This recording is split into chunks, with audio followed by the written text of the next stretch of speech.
오늘은 요한복음 16장 16절부터 22절까지에서 근심 후에 기쁨이 오리라는 제목으로 말씀을 교제하겠습니다. 우선 16절부터 19절까지 한 목소리로 읽겠습니다. 시작.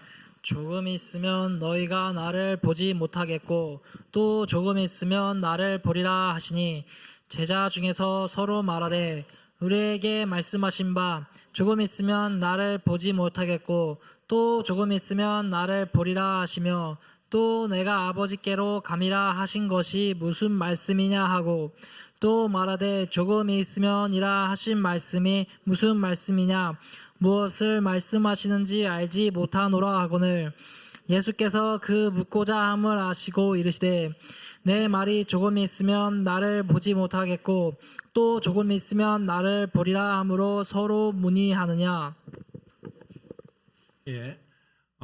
지금 읽은 요 16절부터 19절까지 말씀에서 조금이란 단어가 몇 번 나오냐면 7번 나옵니다. 조금 있으면 나를 보지 못할 것이고 또 조금 있으면 나를 보리라.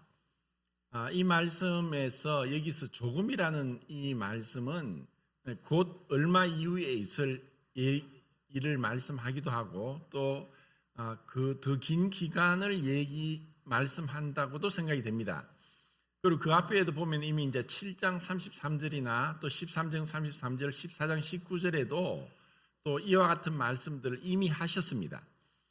그러니까 지금 우리가 공관복음서에서 보면은 주님이 이제 겟세마네 동산에 가시기 전에 체포되기 이전의 마지막 그 제자들과의 어떤 그 대화의 모습을 지금은 요한은 이제 다락방 설교라고 해서 굉장히 친근하게 친밀하게 또 성령님에 대해서 그 어디에도 말씀하시지 않는 굉장히 깊은 말씀들을 하시고 있습니다. 그리고 이제 조금이란 것은 곧 주님께서 붙잡히시고 십자가에 죽으시고 부활하시고 나서 그들을 만나게 될 것. 그러니까 그 기간이 이들에게는 정말 앞으로 닥치게 될 끔찍한 정말 상상도 하기 싫을 그러한 일들이 곧 닥칠 것인데 주님은 이 조금 있다가 다시 내가 너희를 보게 될 것이다 라는 말씀으로 이 제자들에게 안심시키고 당부의 말씀을 하십니다. 그리고 그 며칠 뒤에 일어날 일들 이후에 주님은 부활하시고 나서 40일 동안 사도행전 1장 3절을 보면 40일 동안 그들에게 보이셨는데 한 11번을 보이셨다고 했죠. 그리고 이제 승천하십니다. 그리고 이제 보혜사 성령님을 보내주셨는데 그 언젠가 그 이후에 거의 한 2000년이 지난 뒤에 주님이 다시 오실 것을 또 조금 후에라고도 볼 수 있다는 것입니다.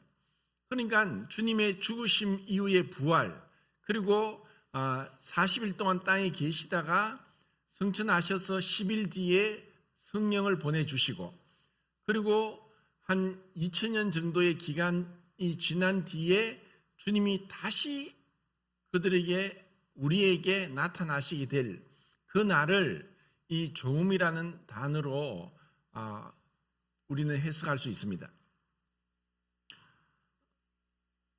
제자들은 사실 지금 상황에서 굉장히 이러한 상황을 이해할 수도 또 그 상태를 어떤 상황인지 파악도 못하는 그런 가운데 있습니다.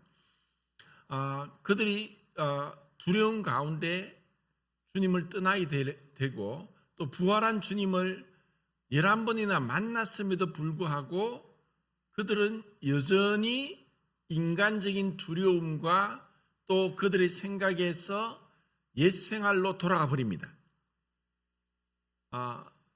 어떻게 우리는 생각할 때 이렇게까지 믿음이 없을 수 있는가? 누가복음 24장에 보면은 주님이 이제 엠마오로 간 두 제자에게 말씀하시면서 이렇게 너희들이 깨닫는데 둔하냐 더디냐라는 책망도 하시죠.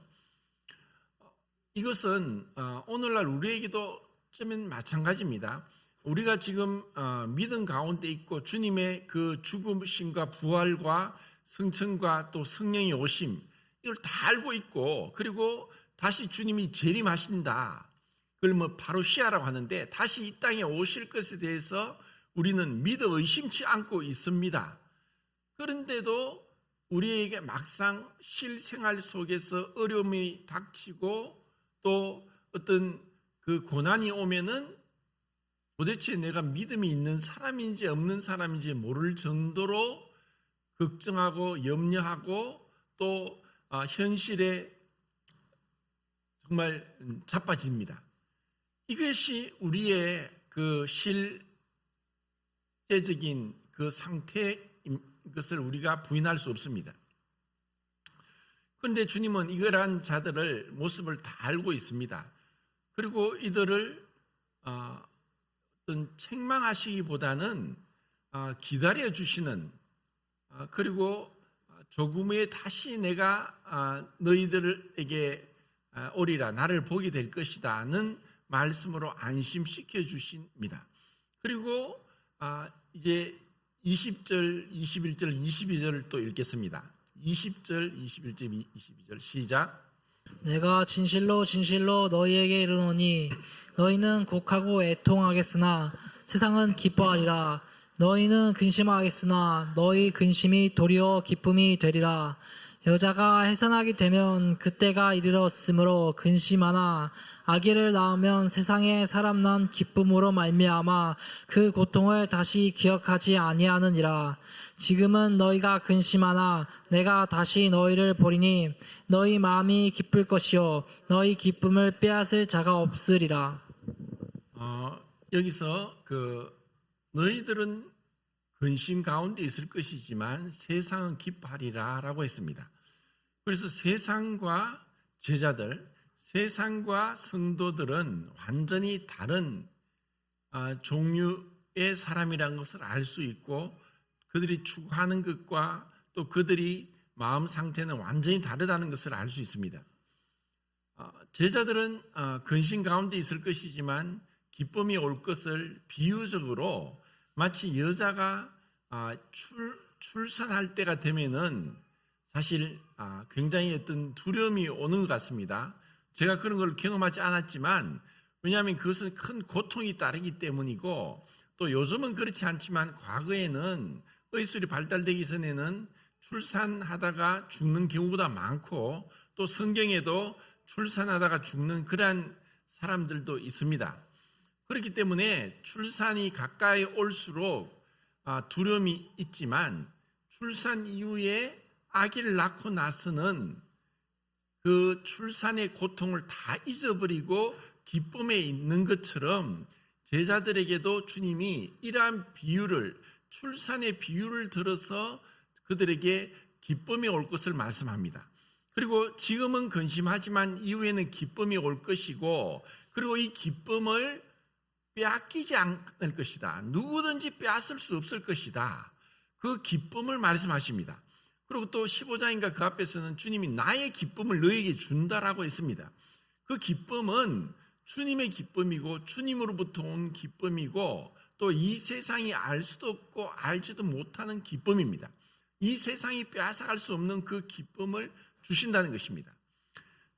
이것이 성경의 전반적인 그 흐름 가운데서 잠시 그 고통이 있을지라도 이후에 기쁨이 온다는 것을 성경의 여러 인물을 통해서 우리는 볼 수가 있습니다. 그래서 제가 몇 사람을 한번 생각해 봤는데, 사라를 생각해 봤습니다. 우리는 생각할 때 사라가 90세에 이삭을 낳았다고 하지만 그 90세 되기 전까지 사라에게는 자식이 없었습니다. 그것은 겪어보지 않으면 알 수 없는 사라의 고통이었습니다. 남들은 쉬운 그런, 어떻게 보면 쉽다고 하면 그렇지만 그런 출산이 이 사라에게는 65세에 그 약속을 받았지만 그 약속이 이루어지기까지는 또 25년을 기다려야 했습니다. 그 전에 65년을 살 때는 많은 자책하는 마음이 있었을 것이고 또 언젠가 어떤 기대도 있었을 것이고 후회도 있었을 것이고 복잡 미묘한 그러한 심정 가운데 있었을 것인데 하나님께서 부르실 때에 비록 남편 아브라함에게 부르셨지만 그 많은 자손이 하늘의 별과 같이 많아질 것이라는 그 약속의 말씀을 붙잡고 남편을 따라서 본토 친척 아비 집을 떠나왔습니다. 그런데도 25년이라는 세월이 지났죠. 그 중간에 하갈을 통해서 이스마엘을 안았지만 오히려 그것으로 인해서 하갈은 자기를 업신여기고 자기를 무시하는 가운데 이제 결국은 이스마엘을 쫓아내기까지 하게 됩니다. 90세까지의 그 고통을 이후에 이삭은 얼마나 그의 큰 기쁨이었겠습니까? 그리고 또 그 야곱은 라헬을 통해서 그 사랑하는 아들을 요셉을 낳기까지 그 전에 레아와 실바와 또 비라를 통해서 10명의 자식이 태어날 때까지 라헬은 자식이 없었습니다. 라헬이 그 고통 가운데 비록 비라를 통해서 자식을 얻었지만 자기 몸에서 난 자식이 아니었기 때문에 라헬이 자식을 낳을 때 그때 요셉을 낳고 또 하나님이 더해 주실 것이라는 그 기대를 갖게 되었습니다. 그리고 낳은 자식이 베냐민이죠. 그런데 그 베냐민을 낳을 때 라헬은 죽게 됩니다. 그래서 자기가 죽으면서 그 아이 이름을 베논이라고 불렀습니다. 그것은 슬픔의 아들이고 고통의 아들인데 그것을 다시 야곱이 베냐민 오른손의 아들이다, 능력의 아들이다라고 이름을 바꿉니다. 이것은 요셉을 통해서도 베냐민을 통해서도 예수 그리스도를 너무나 놀랍도록 예표하고 있다는 것을 우리는 알 수 있습니다. 요셉이 그 형들의 미움을 받아서 팔려가게 되고 그리고 나중에는 그 가족 75명의 가족을 다 구원하고 이스라엘을 구원해서 이스라엘이 가족에서 민족으로 성장할 수 있도록 하는 가장 큰 그 장본인이 요셉이었습니다. 그런 요셉이 라헬을 통해서 태어났다는 거죠. 그런데 그 라헬이 요셉을 낳기까지는 그 앞에 10명의 아들들이 태어나는 그 과정 속에서 그녀는 고통을 가지고 있었다는 것입니다. 그리고 베냐민을 낳았지만 슬픔의 아들이었죠. 그런데 그 이름이 이제 오른손의 아들, 능력의 아들로 바뀝니다. 이것은 예수 그리스도에 대한 명확한 그림자라고 볼 수 있습니다. 주님은 이사야서에서 그는 슬픔의 사람이다. 우리의 슬픔을 지고 질고를 지고 이 십자가를 지고 죽으실 것, 우리의 죄악을 담당하실 슬픔의 사람으로 묘사되다가 나중에는 죽음 가운데 부활하셔서 하나님 보좌 우편에 앉으신 그 모습은 베노니가 베냐민으로 이름이 바뀌는 것과 똑같이 주님께 이루어졌다는 것을 알 수 있습니다. 그리고 그 베냐민 지파에서 이스라엘의 첫 번째 왕이 태어나지만 그 첫 번째 왕 사울은 결국 하나님 앞에 버림을 받게 됩니다. 그러다가 쯤엔 베냐민 지파로서 이후에 가장 그 왕의 버금가는, 왕은 아니지만 왕의 버금가는 하나님의 장중에 붙들린 위대한 사도인 바울이 출생하게 되는 것입니다. 그러니까 이런 그 과정 속에서 하나님께서는 우리에게 잠시 근심을 주시고 고통을 주시고 환난을 주시는 것 같지만 그 고통과 근심과 환난을 우리가 믿음으로 인내하고 견뎌냈을 때에 우리에게 주어질 기쁨은 이루 말할 수 없는, 이 세상이 알 수 없는 기쁨을 주신다는 것입니다. 우리 모두는 첫사람 아담에게 속해서 죄와 사망의 종노릇하고, 그리고 그 죄와 사망에서 벗어나지 못하고 쓰러짐의 가운데서 우리는 이 비참한 인생을 살아갈 수밖에 없는 자들이었습니다. 그런 가운데 둘째 사람이고 마지막 아담께서 우리에게 이 죄와 사망에서 벗어나게 하고 이 부활의 생명을 우리에게 안겨주신 겁니다. 우리에게 그 부활의 생명을 열어주셨습니다. 이것은 우리가 앞으로 장차 누리게 될 그 부활의 영광이 어떠한지를 가히 상상하지 못할 그 영광 가운데 들어가게 될 것이지만, 지금 우리가 믿음으로 그것을 바라보면서 즐거워할 수 있게 하셨습니다. 그리고 그 믿음의 시련을 통해서 주님은 금보다도 더 귀하게 우리를 연단하시고, 그리고 그 나라에 들어가기에 합당하도록 준비시켜 주신다는 것입니다.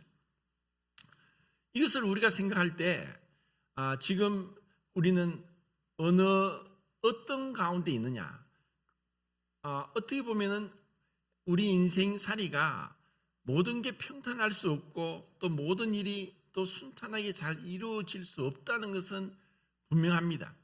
어차피 우리가 육체를 입고 있는 이상 이 몸의 구속을 받기까지는 아직까지 우리는 많은 어려움들을 가지고 있습니다.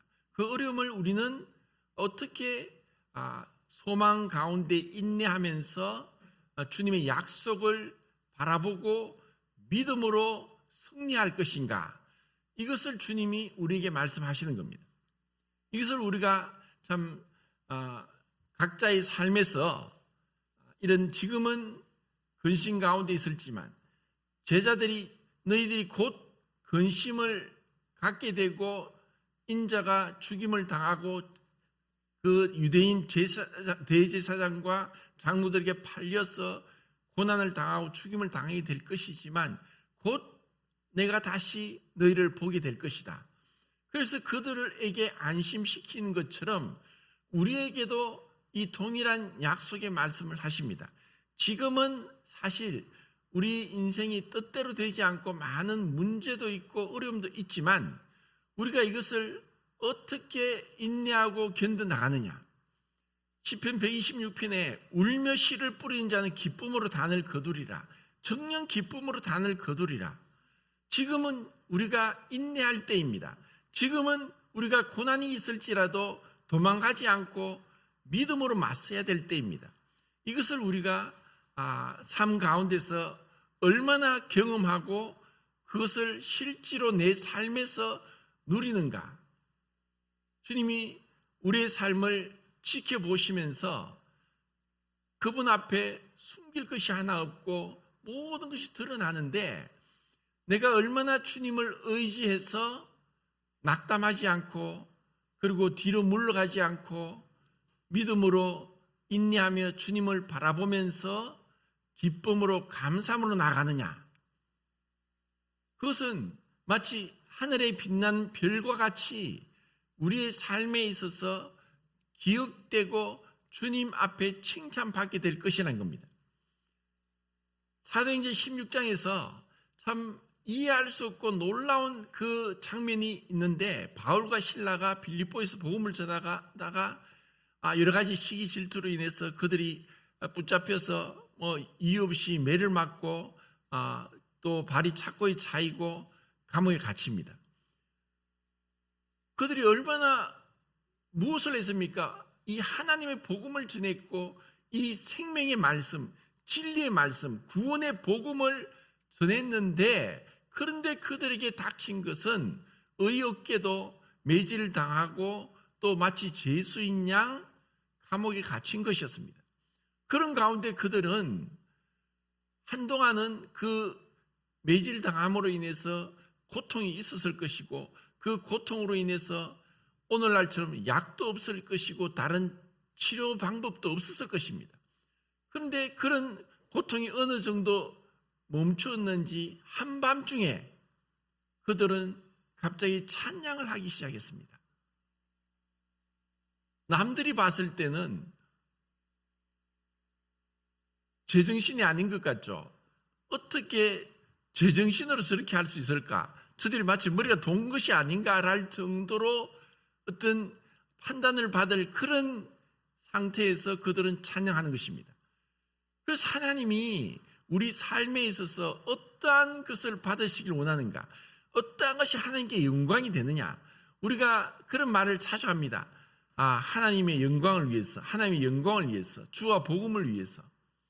그런데 정말 하나님께 영광이 된다는 것은 도저히 있을 수 없는, 인간적으로는 불가능한 그런 가운데서도 그 영광의 주님을 바라보면서 환경을 극복하고 이겨나가는 것이 하나님께 영광이 된 것입니다. 우리 인간적으로, 육신적으로는 그런 바울과 신라의 입장에 있었다면은 100의 100명이 낙심하고 또 원망하고 절망하고 근심 고통 속에서 괴로워할 것입니다. 왜냐? 현 상황이 그러니까 아니 이게 무슨 일이냐? 왜 나에게 이런 일이 닥쳤느냐?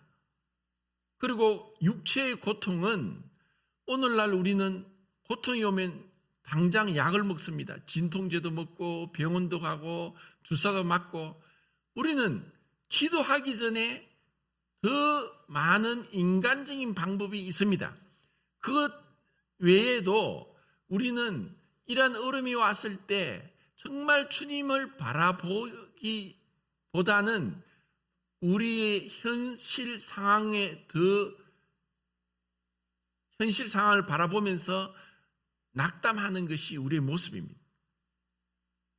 그런데 바울과 신라가 그런 상황에서도 찬송할 수 있었던 것은 그들의 형편을 바라보지 않았고 주님을 바라봤기 때문입니다. 그래서 믿음이란 하나님을 바라보는 것입니다. 믿음의 반대는 율법인데 율법은 내가 어떤 사람이고 내가 무엇을 했고 또 내 지금 상황이 어떻고 끊임없이 자기를 바라보는 것입니다. 어떤 사람은 그런 이야기를 합니다. 자기를 바라보면은 실망밖에 할 것이 없다. 사실 우리 자신을 바라보면은 실망하고 좌절할 수밖에 없습니다. 그런데 우리가 주님을 바라볼 때에 우리는 샘을 얻습니다.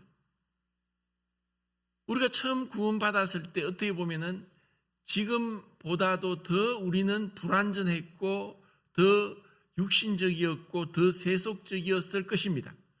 그런데도 그때 왜 그런 기쁨이 충만해서 마치 하늘을 날아갈 것 같은 그런 구원의 기쁨이 있었느냐? 그것은 우리 자신을 바라보지 않고 주님을 바라봤기 때문에 그렇습니다.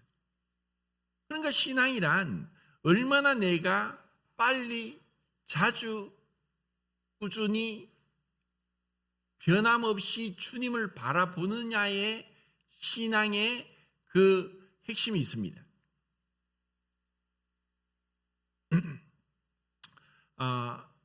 제가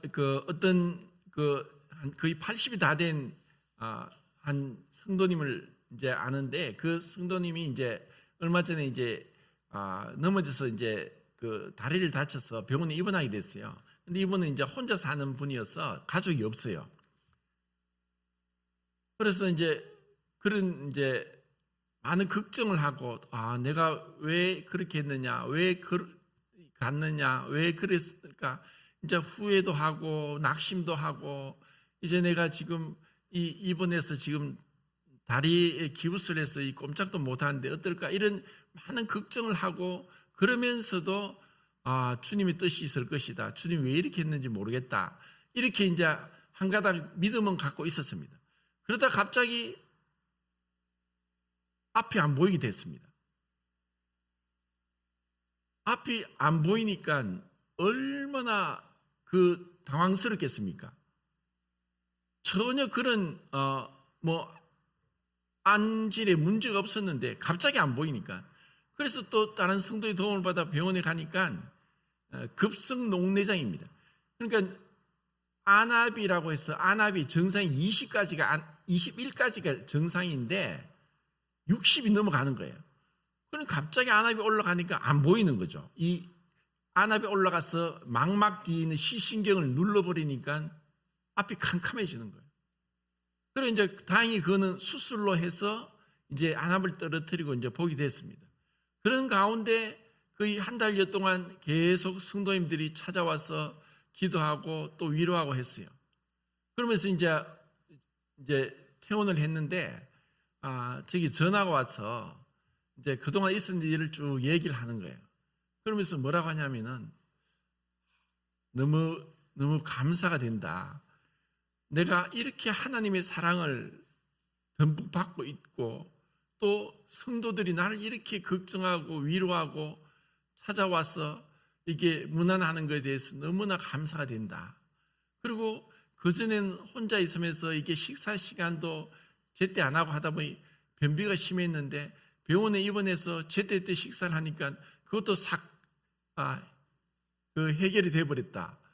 그래서 하나님이 또 만약에 내가 혼자 있다가 갑자기 안 보였으면 내가 어떻게 할 뻔했을까. 다행히 병원에 있으면서 여러 가지 치료도 받을 수 있게 되었고 한 것에 대해서 주님 사랑이 너무나 크고 놀랍고 나를 이렇게 주님이 사랑하시는 것에 대해서 그리고 성도를 통해서 이렇게 사랑을 공급하는 것에 대해서 너무나 감사가 된다면서 막 완전히 이 기쁨이 충만해서 막 전화가 왔던 거예요. 제가 이것을 보면서 어떻게 보면은 이제 우리 각자가 그 주님을 믿고 온 삶들을 다른 사람은 모르지만 주님은 알고 계십니다. 히브리서 6장 10절에 우리가 성도를 섬긴 것과 이제도 섬기는 것은 주님은 잊어버리지 아니하신다. 주님은 결코 잊어버리는 분이 아니에요. 우리가 그 중에 많이 실수도 하고 또 넘어지기도 하고 또 오히려 다른 사람을 돕는다 하면서 다른 사람을 해하기도 하고 상처를 주기도 하고 어려움을 끼칠 수도 있는 것이 사실입니다. 왜냐하면 우리가 불완전하니까. 그런데도 우리가 믿음으로 행한 것에 대해서 주님은 결코 잊지 않고 갚아주시는 분입니다. 왜냐하면 주님은 신실하시니까. 주님은 어제나 오늘이나 동일하신 분이니까. 우리를 향한 그분의 그 뜻은 분명합니다. 재앙이 아니라 평안입니다. 우리에게 장래 소망을 주려 하십니다. 그리고 지금 우리는 그 장차 누리게 될 영광을 희미하게나마 보지만 그 장차 누리게 될 영광의 그 아름다움을 다 표현할 수 없습니다.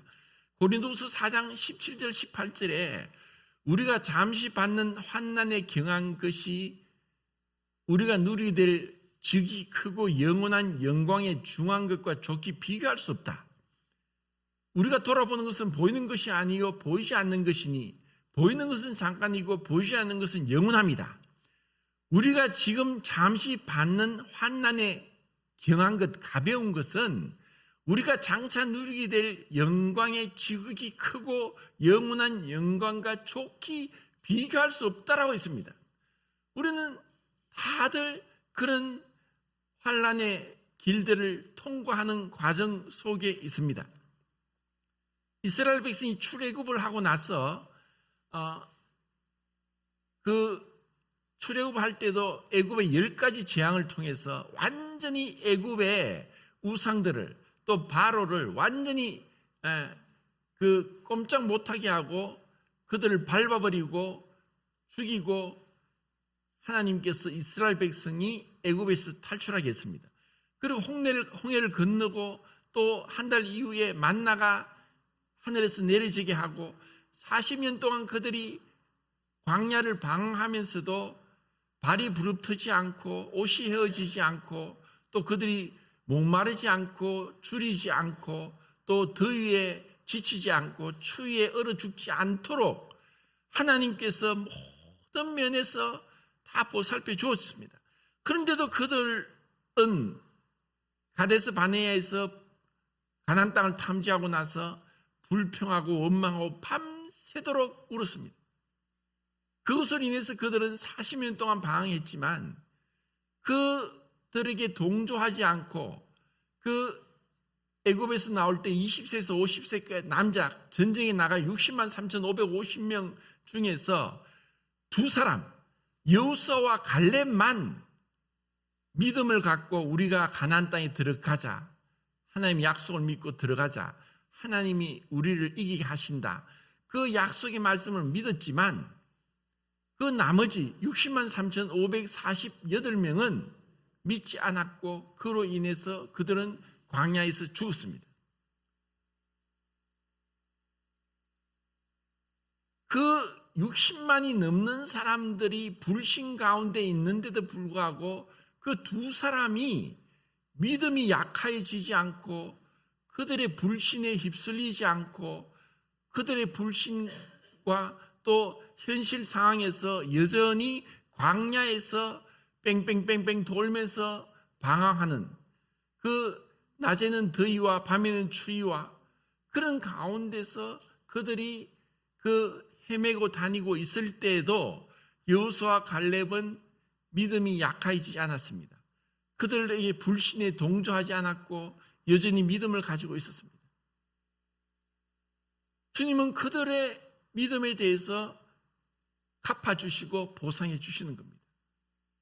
우리가 지금 살아가면서 때로는 각자 환경이 다 다릅니다.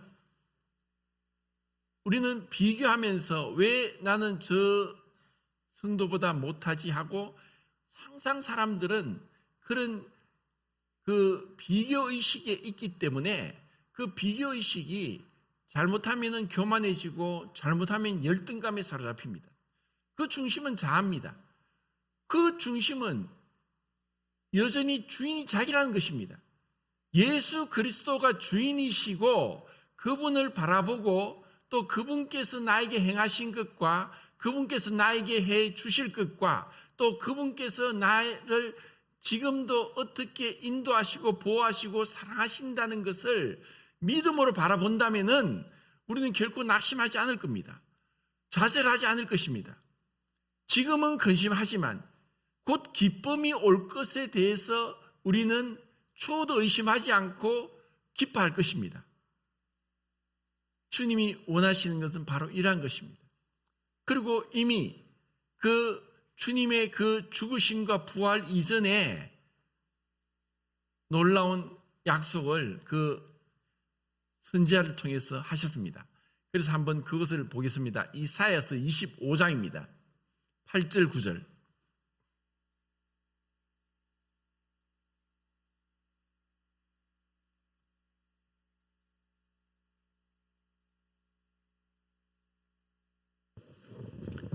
이사야 25장 8절 9절 읽겠습니다. 시작. 사망을 영원히 멸하실 것이라. 주 여호와께서 모든 얼굴에서 눈물을 씻기시며 자기 백성의 수치를 온 천하에서 제하시라. 여호와께서 이같이 말씀하셨느니라. 그날에 말하기를 이는 우리의 하나님이시라. 우리가 그를 기다렸으니 그가 우리를 구원하시리로다. 이는 여호와라.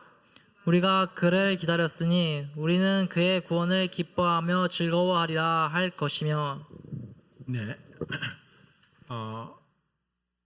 아직까지 주님이 오시기 거의 700년 전에 이사야 선지자를 통해서 놀라운 예언의 약속의 말씀을 하십니다. 이것은 아직까지 신기루와 같고 붙잡을 수 없는 하늘의 무지개와 같고 그리고 결코 그들이 현실적으로 느끼지도 맛보지도 붙잡지도 못하는 말씀입니다. 도대체 이게 무슨 말씀이냐? 이게 어떻게 가능하냐? 그런데 이와 같은 놀라운 약속의 말씀을 이후에 고린도 교회에 또다시 하십니다. 그런데도 그들 가운데 부활에 대해서 많은 논란이 있었습니다.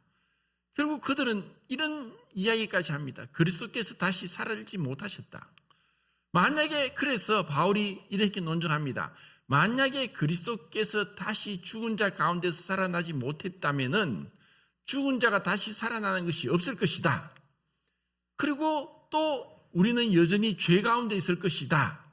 그리고 또 하나님께서 그리스도를 죽은 자 가운데 살리셨다고 하면서 하나님을 거짓말쟁이로 만들 것이다.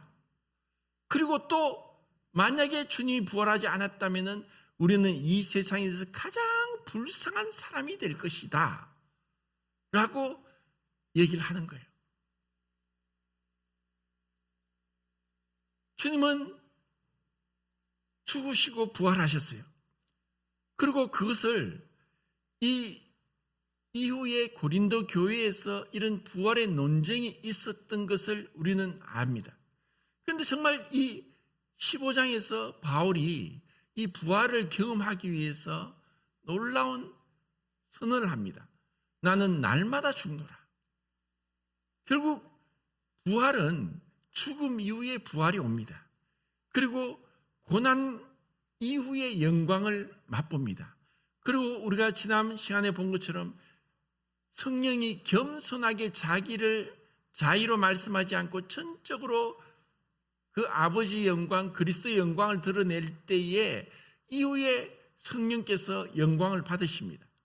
그리고 우리가 더 주님과 같이 겸손의 길을 갈 때에 그 영광은 주님께서 겸손한 자에게 주십니다. 지극히 존귀하고 거룩하고 영원하다고 하는 그분께서 내가 높고 거룩한 곳에 거하니 통회한 자에게 가까이 하고 겸손한 자에게 가까이 해서 겸손한 자의 영을 소생시키고 통회한 자의 영을 소생시키겠다라고 말씀하셨습니다. 이것이 주님의 약속입니다. 그래서 우리가 지금 주님 앞에 겸손하게 어떤 약속을 붙잡지 못한 것 같고 여전히 고난 가운데 있는 것 같고 축복이 없는 것 같고 또 여전히 하나님 계시지 않는 것 같고 한 그러한 캄캄한 터널을 통과하는 것 같을지라도 우리가 주님을 바라보면서 기쁨 가운데 있다면 주님은 우리의 믿음에 대해서 놀랍도록 보상하신다는 것입니다. 자, 그 뒤에 61장을 보겠습니다. 61장 3절 시작. 페이지를 읽어야 되네요. 61장 이사 61장이 몇 페이지죠? 1042페이지입니다. 1042페이지입니다. 3절입니다. 시작. 무릇 시온에서 슬퍼하는 자에게 회관을 그 죄를 대신하며 기쁨의 기름으로 그 슬픔을 대신하며 찬송의 옷으로 그 근심을 대신하시고 그들의 의의 나무 곧 여호와께서 심으신 그 영광을 나타낼 자라 일컬음을 받게 하려 하심이라. 예. 이제 우리는 마치 근심 가운데 있고 또 참 그 고통 가운데 있는 것 같을지라도 기쁨과 찬송으로 주님을 바라보고 주님께서 나를 사랑하셨고 나를 구원하셨고 또 장차 나에게 이 시들지 않는 멸류관을 주실 것이고 생명의 멸류관을 주실 것이고 기쁨의 멸류관을 주실 것이고 영광의 멸류관을 주실 것이고 또 그 주님이 우리를 그 자녀 삼으시고 품으시고 놀랍도록 축복하실 것이라는 것에 대한 소망을 우리가 가지면서 찬송하고 찬양하고 경배하고 주님께 감사로 그분을 영화롭게 하는 것, 주님이 바로 이것을 기뻐하신다는 것입니다. 자, 이제 말씀을 정리하겠습니다. 요한계시록 두 군데의 말씀을 보고 마치겠습니다. 7장입니다. 요한계시록 7장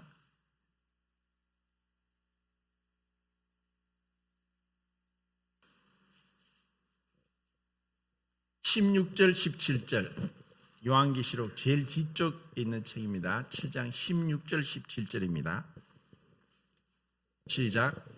그들이 다시는 줄이지도 아니하며 목마르지도 아니하고 해나 아무 뜨거운 기운에 상하지도 아니하리니 이는 보좌 가운데 계신 어린 양이 그들의 목자가 되사 생명수 샘으로 인도하시고 하나님께서 그들의 눈에서 모든 눈물을 씻어 주실 것임이라. 그분은 우리의 목자가 되시고 우리의 남편이 되시고 우리의 왕이 되시고 우리의 구세주가 되시고 우리의 주인이 되시고 우리의 생명이 되시고 우리의 모든 것이 되시는 분입니다. 우리는 이 땅을 살면서 많은 슬픔이 있고 눈물이 있고 고통이 있습니다. 그리고 때로는 주님 나라에 빨리 가고 싶다라고 할 정도로 어려운 일들이 있을 때도 있습니다. 어떻게 보면은 이 땅에서 기뻐하고 즐거워하는, 누가 보면 6장의 21절인가 보면은 우는 자들이 기뻐할 것이다. 근심 중에 있는 자들이 기뻐할 것이다. 주님이 그런 말씀을 하셨어요.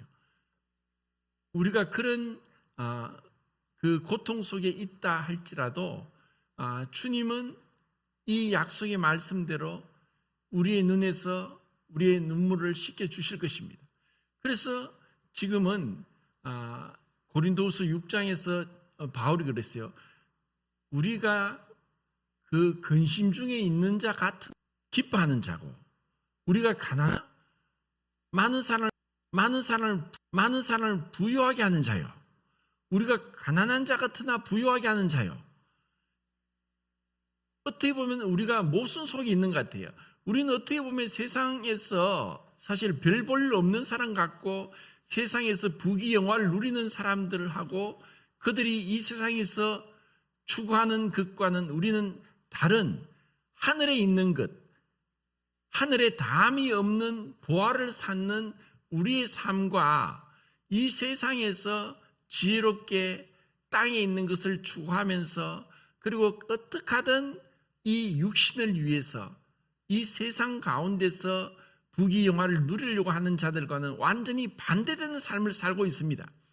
그리고 우리는 어떻게 보면 그런 것에 관심이 없어요. 그렇다 보니 이 세상 사람들이 우리를 볼 때 얼마나 참 한심하게 볼 수 있을까요? 어쩌면 우리의 믿는 가족 중에서 더 우리를 그렇게 볼 수도 있습니다. 그런데도 불구하고 우리가 이 주님께서 지금 이 약속하신 이 말씀처럼 우리가 그런 영광을 누리게 될 것을 우리가 믿게 된다는 것입니다. 자, 한 군데 더 보겠습니다. 21장 3절입니다. 21장 3절.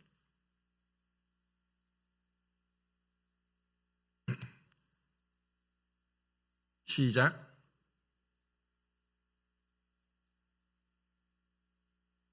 하나님의 장막이 사람들과 함께 있음에 하나님이 그들과 함께 계시리니 그들은 하나님의 백성이 되고 하나님은 친히 그들과 함께 계셔서. 이제 하나님이 이제 주님께서 약속하신 것이 우리를 창세전에 그리스도 안에서 우리를 택하시고 이제 그리스도와의 연합 가운데 그분의 죽으심과 부활과 성천 가운데 연합시켜 주셨어요. 그리고 이것은 영적으로, 신분적으로, 위치적으로 이루어졌어요. 우리는 이미 그리스도 연합되어 있는 자예요. 그런데 실제로 아직까지 그것을 내가 피부로 감각하지 못하고 느끼지 못하고 있다면은 그것은 믿음이 없기 때문이에요. 믿음으로 우리는 연합되어 있어요. 그런데 지금 우리의 믿음의 결국 그것을 받게 될 것이고, 그리고 그 믿음의 결국 영생을 받게 될 것인데, 그날에 이 말씀대로 하나님과 함께 그분의 장막 가운데서 더 이상 눈물도 고통도 죽음도 없고 이별도 없고 어떠한 근심도 없는 그곳에서 영원한 기쁨을 누리게 될 것을 우리에게 말씀하셨어요. 우리는 그것을 믿으면서 마치 바울과 실라처럼 어떤 가운데서도 찬송할 수 있다는 것. 그리고 우리의 이 믿음을 갖고 주님을 기쁘시게 할 수 있다는 것. 믿음이 없이는 하나님을 기쁘시게 할 수 없다. 그래서 그 믿음으로 하나님을 기쁘시게 할 때 역사가 일어나는 것입니다. 그 믿음의 역사가 우리 가운데 이루어져서 정말 하나님께 영광이 되는 복된 삶이 되기를 원합니다. 근심 후에 기쁨이 오리라. 이 기쁨을 어느 누구도 빼앗지 못할 것이다. 감사합니다.